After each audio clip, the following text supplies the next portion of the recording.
Anal ফিশারের চিকিৎসা কী?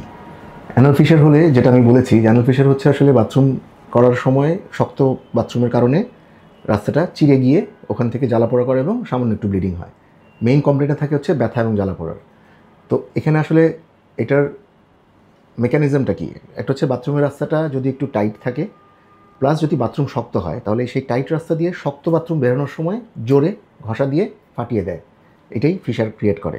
তাহলে আমাদের এটা ঠিক করতে হলে আসলে কী করতে হবে? প্রথম কাজ যেটা, সেটা হচ্ছে যে বাথরুম নরম করতে হবে। বাথরুম যদি নরম হয় তাহলে সেটা প্রেশার দিবে না, তখন এদিকে ঘষা লাগবে না।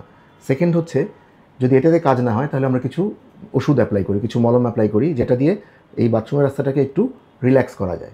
তাহলে রিল্যাক্স জায়গা দিয়ে যখন নরম বাথরুম বের হবে তখন এই ঘষাটা আবার লাগবে না এবং এই ক্ষতটা যেটা সেটা অটোমেটিক্যালি ঠিক হয়ে যাবে।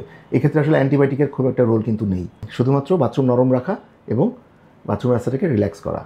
ওষুধ দিয়ে অ্যানাল ফিশারের চিকিৎসা 90% ক্ষেত্রেই ভালো হয়ে যায় এবং তার সাথে কিছু ডায়েট এবং লাইফস্টাইল মডিফিকেশন করতে হয়। এই ক্ষেত্রে আসলে আপনাকে একজন বিশেষজ্ঞ চিকিৎসকের পরামর্শ নিলে আপনার জন্য সবচেয়ে ভালো।